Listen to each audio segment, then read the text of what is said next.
This is the Alec Pequignot Football Show, your home for all things college football. I'm your host, Alec, and let's dive right into it. On today's show, I will be going over my headline from this past weekend. I will also be telling you who the next Auburn head football coach should be, giving you my announcement for 2026, and my game picks. Let's get started with my headline from last week, from this past weekend, and I have two. First one is, in a shocker, Wisconsin beats Washington 13-10. And if we were to come on the show today and tell you that Wisconsin was going to beat Washington last week on Saturday, we would have been called crazy, because Washington was a double-digit favorite going into Madison last weekend and lost. Now, the other headline I have is Indiana, by the skin of their teeth, beats Penn State. It took one heck of a drive from Fernando Mendoza in Indiana to drive down the field and beat Penn State last week. And I know what people are going to say. Oh, you know what this means? This means Indiana is overrated and they don't deserve to be in the playoff. They don't deserve to be in the top 10. No. This just proves that anything can happen on any given Saturday in the Big Ten. Look at Purdue. The previous week, they almost beat Michigan. This past weekend, they got thumped by Ohio State.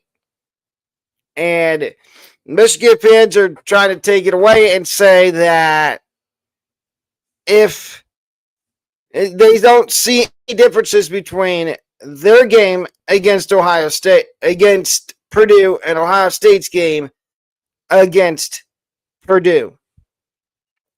Our next topic we are going to cover today, and this is going to be a bit of a longer one, is, if you didn't hear the news, Auburn has officially fired Hugh Freeze.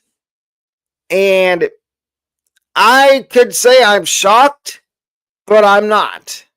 I am not shocked that Auburn has decided to sever ties and get rid of Hugh Freeze. He is just the latest head coach to get fired. I have 10 candidates, and I'm going to explain in brave detail about these 10 candidates who I think the next Auburn head coach should be. We start at number 10 with a name that's getting thrown around for every head coaching job that's out there right now.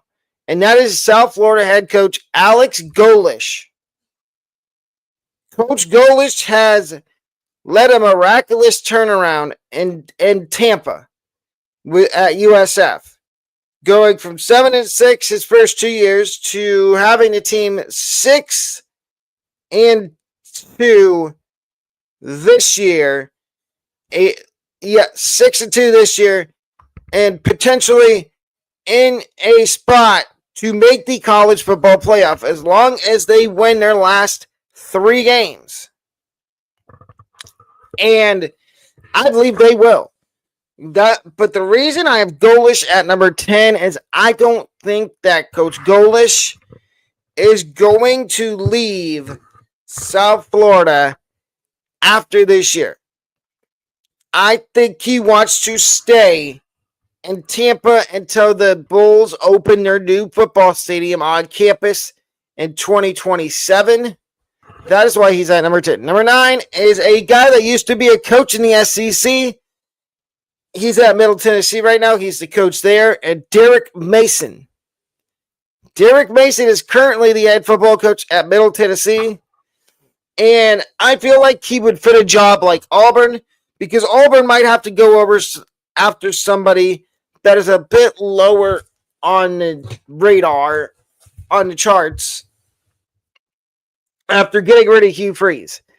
And I feel like Derek Mason, yes, he might get fired by Middle Tennessee, but it's because Middle Tennessee doesn't have the NIL budget that a school like Auburn has to go out and bring in big name players. Like this year, they brought in Jackson Arnold. Now, if Mason does stay in Middle Tennessee and he doesn't get fired, yes, there's going to be other job opportunities as a head coach for him. That is why he's at number 9. Number 8 is another name that keeps getting thrown around for head coaching jobs. Brian Hartline, Ohio State. And as a Buckeye fan, I don't think Brian Hartline is quite ready to be a head coach yet. That is why he's not higher on the list. Now, do I think Brian Hartline might entertain the idea of at least listening to other offers to be a head coach somewhere? Yes, I think he will listen, but I don't think he's going to take a head coaching job yet.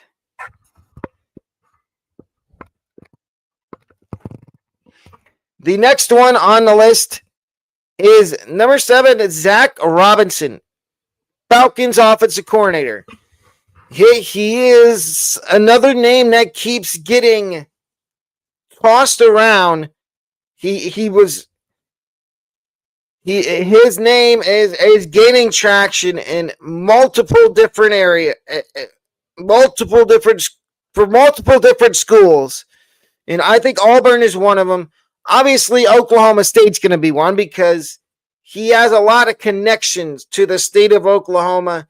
Went to Oklahoma State, played for Oklahoma State back in the day, but I also think he might be in for the Auburn job as well. And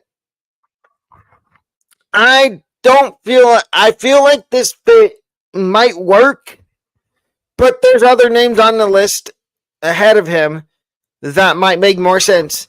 Like number 6, Jason Candle, Toledo head coach.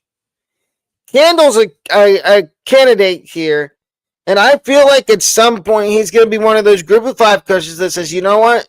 I want to take a swing and go be a head coach at a bigger school.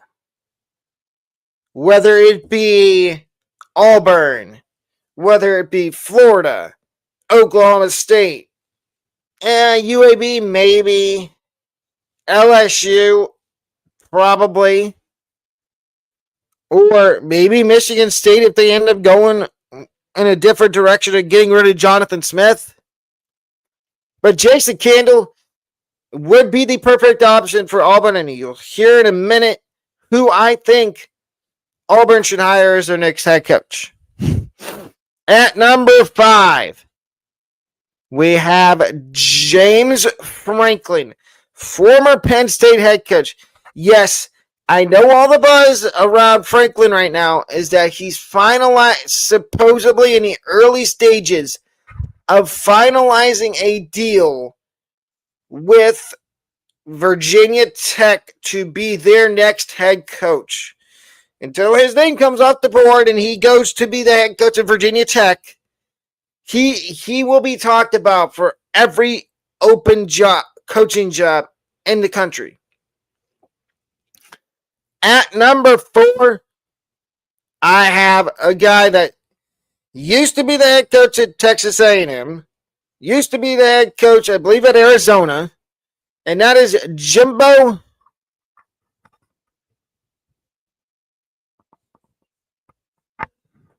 What's up? A guy that used to be Jimbo Fisher.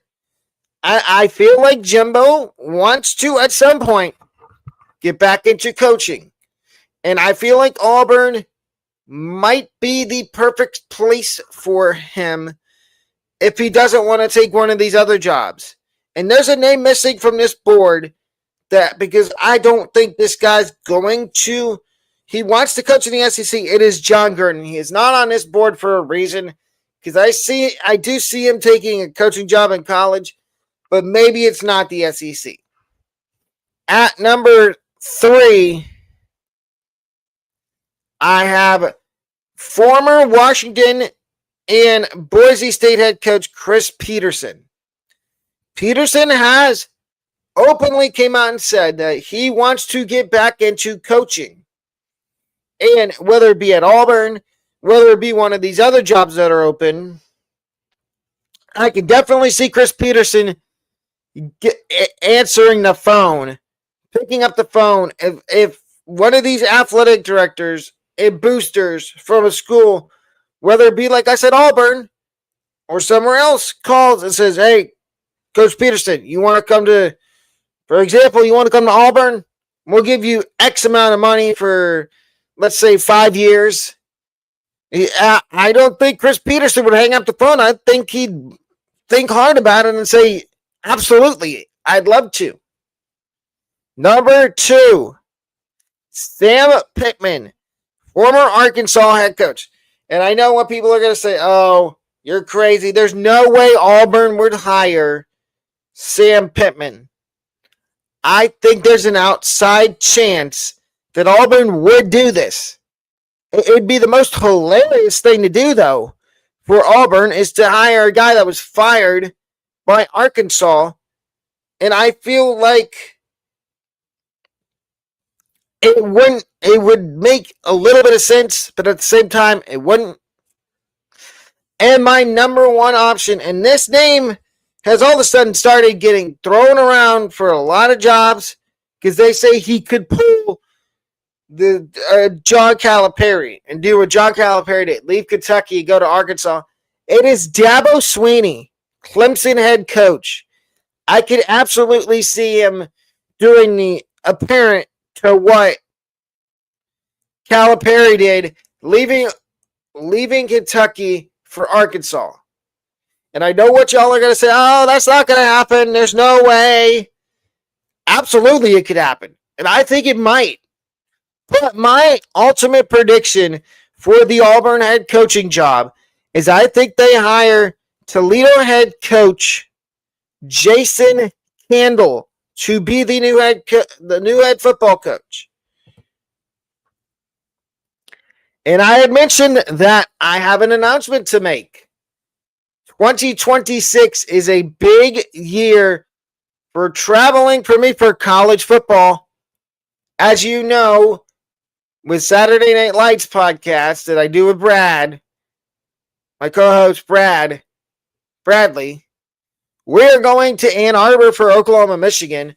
But this show will be going to 2 games in 2026.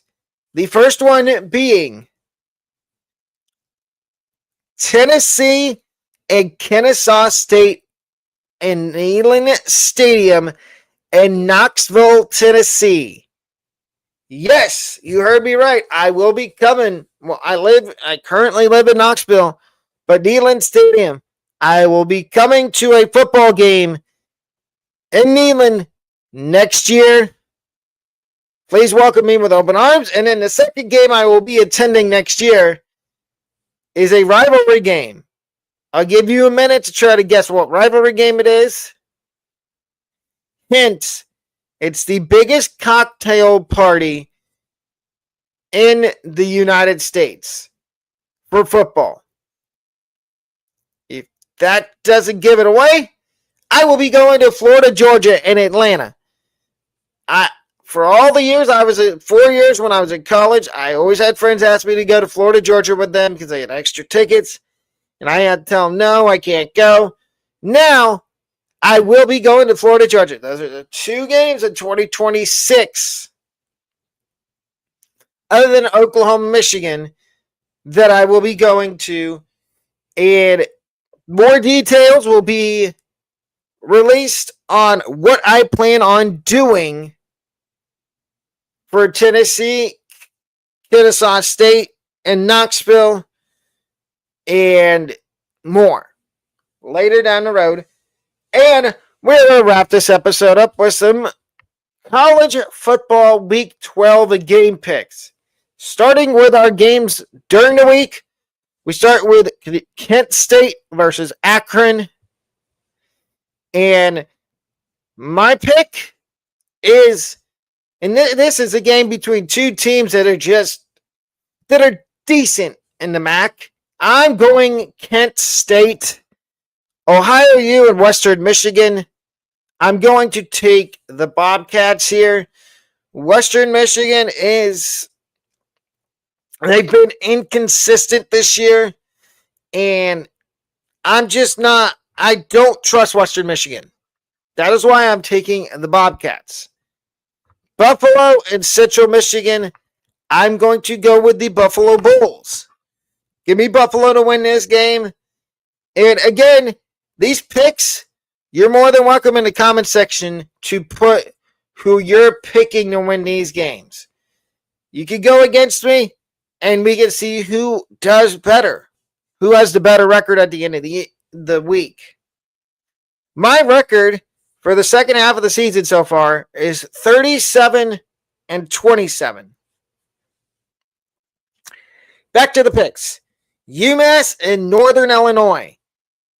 I know what people are going to say, oh, are you going to pick UMass again because you picked them last week and they lost? No. I'm done picking UMass. Give me Northern Illinois to beat UMass. And I know now that I say that, there's going to be people out there that pick UMass to win just because they want to see my reaction when UMass finally wins a college football game. And I'm going to make a somewhat bet live right now with all my subscribers. If UMass wins a football game this year in 2027, I have to attend a UMass football game and try to get a full athletics tour of UMass's athletic facilities. That is the bet that we're making right now. So keep it in the back of your mind. If UMass wins a game this year or next year in football, I have to attend a UMass football game in 2027. Next, Toledo and Miami of Ohio. Rivalry game. With that being said, I'm going Miami of Ohio. Miami of Ohio, as most of you know on this show, has been my ride or die team in the MAC for the last 3 years. 2 straight years, I correctly predicted Miami of Ohio to win the MAC. And I tried to do it again this year. So far, it hasn't seemed to work. Then we got Troy and Old Dominion.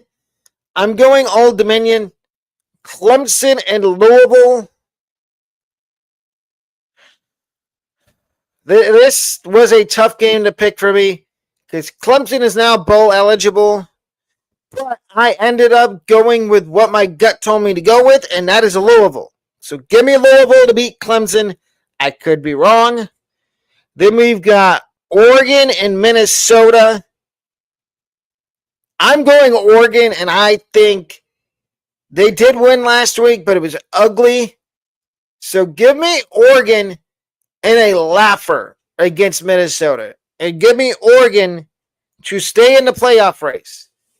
Because, and I will mention it a little bit after this. I'm going to briefly, after the game picks, talk about Oregon and Iowa from last week. Now we get to Saturday. And Wisconsin is going up to Bloomington, Indiana, to play Indiana.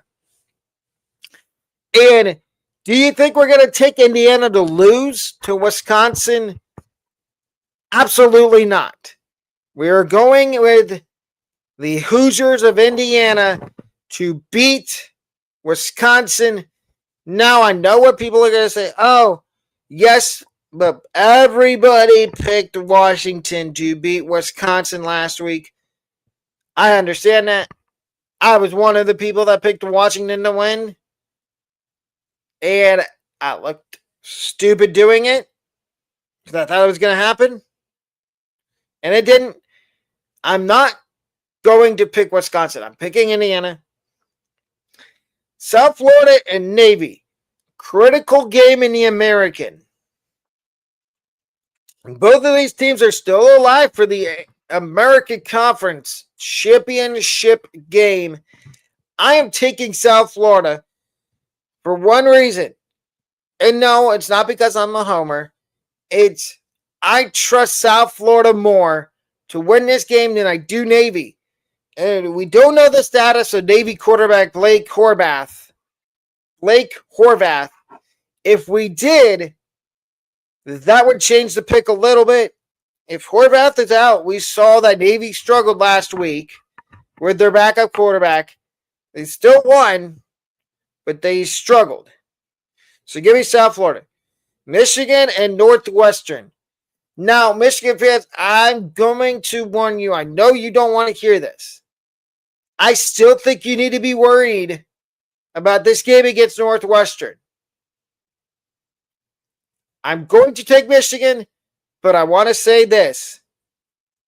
Michigan fans, be wary. I know you're not looking ahead to Maryland. You might be looking 2 weeks ahead to Ohio State. Don't do that. We want the best Michigan team we can get against Ohio State in 2 weeks. So please don't look ahead. Please. For us. For Ohio State fans. South Carolina and Texas A&M. I'm sorry, South Carolina fans. I think you're going to get bludgeoned by Texas A&M. Just ask Missouri what happens when you play Texas A&M. Because Missouri got walloped last week by Texas A&M. I do give credit, though, to Matt Zoller's first career start. Had to play a top 5 team. He looked admirable, but I think A&M's at home. There's no way they lose to South Carolina at home. Eastern Michigan and Ball State. I believe I took... Yes, I did. I am taking Ball State in this game. Eastern Michigan, if you look at their record, they are not very good. And I'm going to take Eastern Michigan to lose. Give me Ball State. UTSA and Charlotte.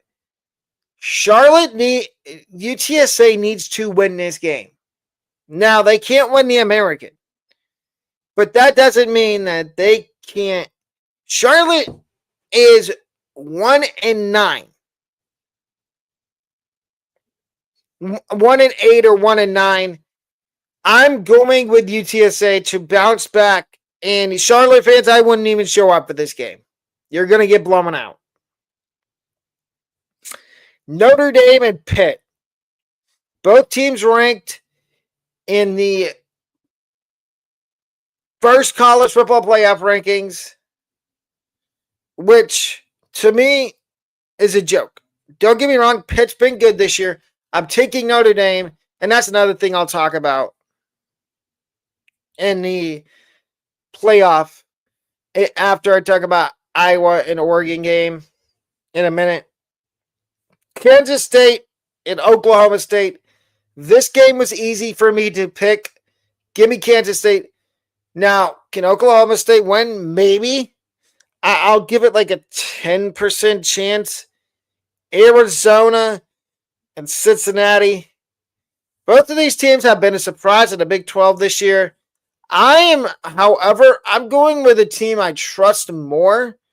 I trust Arizona more to win this game than I trust Cincinnati. So, give me Cincinnati to lose this game to Arizona. LSU, Arkansas. Battle of two teams that are looking for new head coaches. And I am going to take LSU.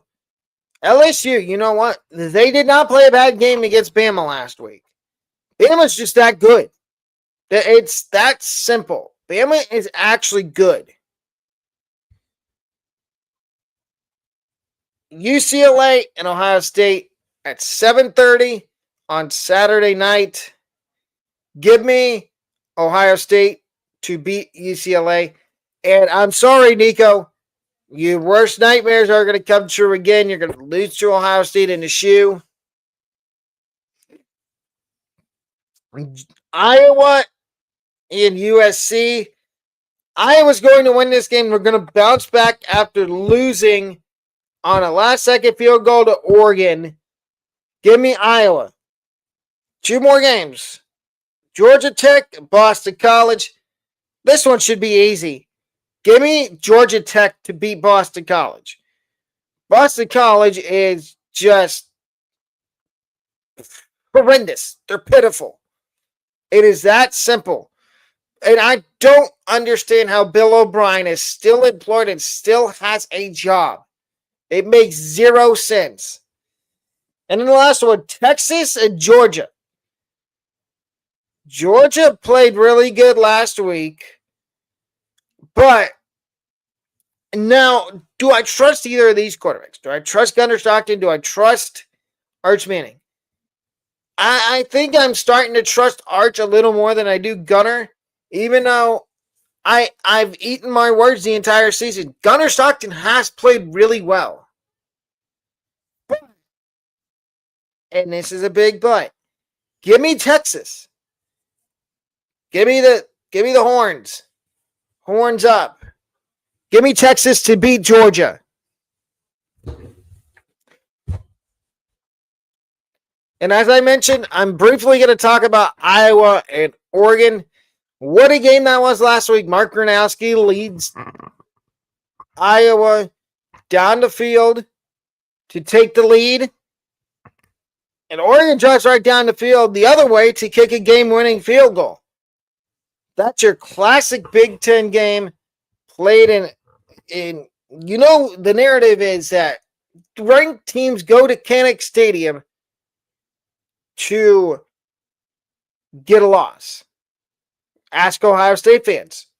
We played Iowa, I think it was 2017 or 2018, and we were number 2 in the country, and we went into Iowa City. It was a night game, and we got blown out and lost, and same thing with Purdue a year after that.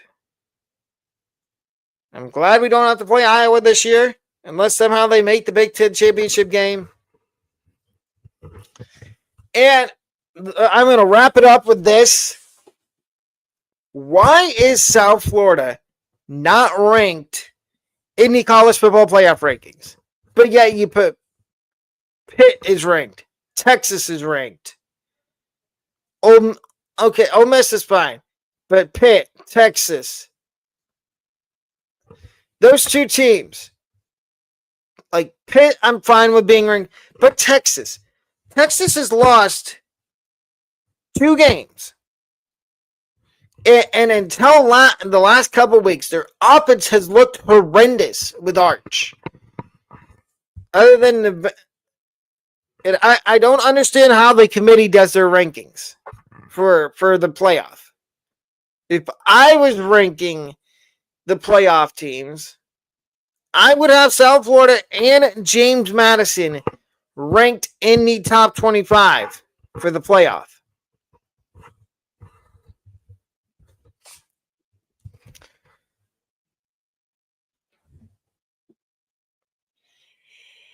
Let's see. Your favorite college football analyst.